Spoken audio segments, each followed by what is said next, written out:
We talked to the mods about this. They know this. Um,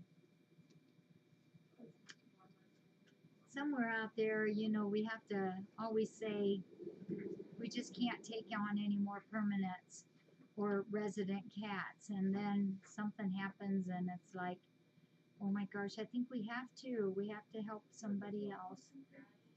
So she's not snappy unless it's the kitty's fault. It's not hers.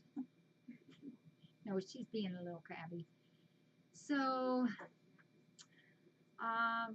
a chatter friend out there has been kind of keeping me posted on a few CH cats or kitties that need help, and we've reached out to a couple of them that's been out there, but invariably I either don't hear back from them or they've already found homes, which is wonderful. And we had talked to someone down in Florida. Was that last week? I think it was, and about a couple boys, and it came back that they were already taken care of. They had found a home. Well, that went not very good, and so they went back up on the need list, and so connections were made just today and yesterday, and they called me today. Oh, they don't have to. Well, if they want to, but they don't have to. So she called me today and said that the two boys needed a home and they would like us to take them. That we got to be picked to take them. So these I think are on that CH board, and they're two brothers. And these boys they're in Hollywood, Florida. It says help, major mayday. Two cerebellar hypoplasia kittens, 5 months old, but I think they're older than that now. Both males, along with their siblings, were dumped at a beach park. They have been vetted, but will have to return to the beach to a feral colony. They've been tested negative for everything, got their booster shots and rabies, and were neutered.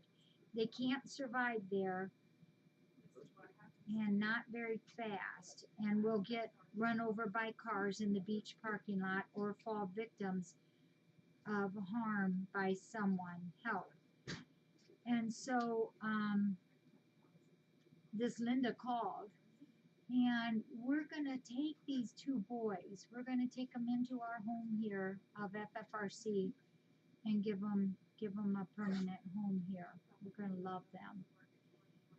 One is grayish tiger with a little white, and one is black and white.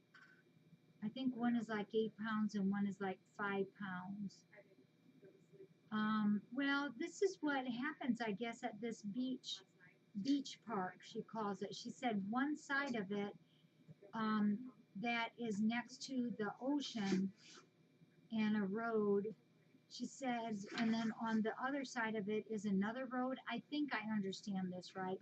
She said there's nowhere for them to go other than in this line where the beach park is. If they go this way, it's the ocean. If they go this way, it's the road. And she said, but these kitties they survived 3 weeks there. But she said that's very, very unusual, especially for one that would be handicapped, although once they come here, we don't call them handicapped, because she said that even the regular cats, the normal cats, one out of, for every 3 that are dumped there, 1 out of those 3 are usually dead within 72 hours, either from the cars or by the raccoons. The raccoons kill the kitties. And so for them to have survived 3 weeks was pretty amazing. So she's got them now. She said it took them a little while to catch them. They were a little shy at first, but she said what they find out with any of the feral or stray cats that are dumped there, is they tend to stay in that direct area where they're dropped off at. They're no, well, they're not feral because if they were feral, they wouldn't let them be touched. But they were shy. But she said now they're doing really, really good. I know, wouldn't that be awful, Faithy? That would just be awful. So we're gonna take these two boys, and one's name is, oh, somebody help, one of the mods help me out. I think one is Funny Face. Oh, and the other is it Wobbly, or I forget what second one is. Oh, haven't heard about those. Well, I just Derecho. It's all Derecho's fault. It's Derecho's fault.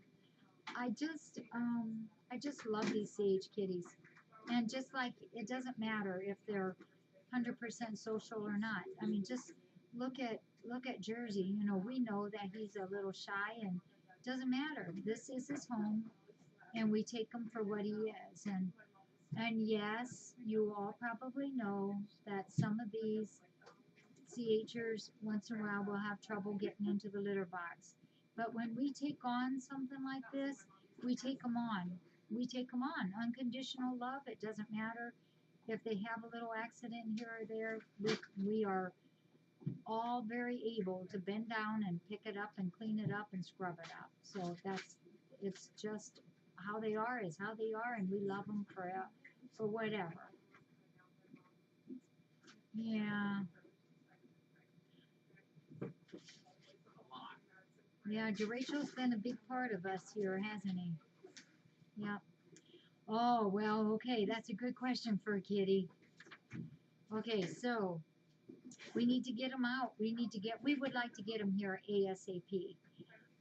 Although Linda said, we didn't have to be in a real big hurry, but she's going to be leaving here for, I think it's a business trip, and so I'm anxious to get them.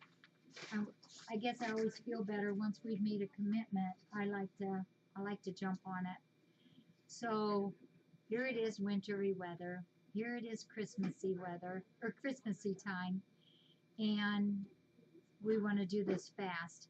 So we are going to fly down. It takes us to get down to Florida. I've done it one time where I drove down straight and it was like 22 hours. That was hard, but it's a doable thing. But we're going to fly. Because of the weights on these guys, they have to each be in their own crate or carrier. So we need two people. Angie and her daughter Elizabeth, has offered to go down and get them and come back. They're going to fly down, turn around, and come right back.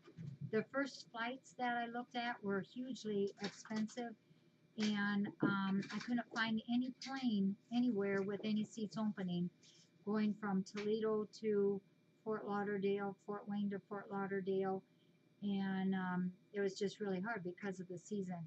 So I decided to call up our travel agency here that's in our mall, and she knows FFRC, and she was happy to help us. So she's found one plane that's next week, one plane that has two openings, and so we're grabbing them up.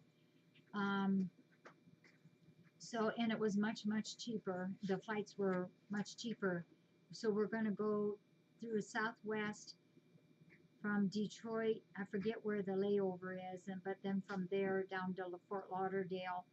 And then Linda will have a volunteer there with both of the kitties to hand off to Angie and Elizabeth, and they will put them into our crates or our carriers, and then they'll fly back up. They won't get in until the wee early morning hours of the next day. And if we have to go somewhere else again, Connie D and her daughter um, Allie wants to go, so we've got a backup already.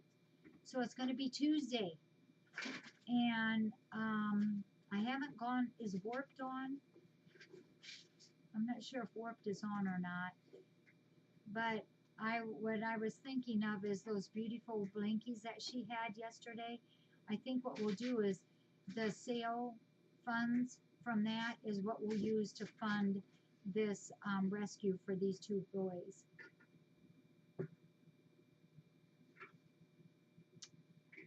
Yeah.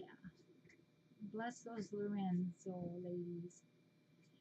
It's got to be southwest. It's the only plains that have anything, any space. And we're lucky to get that. Yeah. Yeah, not to Maine on this time. They're going to go down where it's warmer. Right. Pack their sweats. So, and I know that some people will say, well, why don't you stick to your area and take somebody from your area that needs help? Well, we could do that, and we do that all the time. This is something we want to do. This is just something we want to do.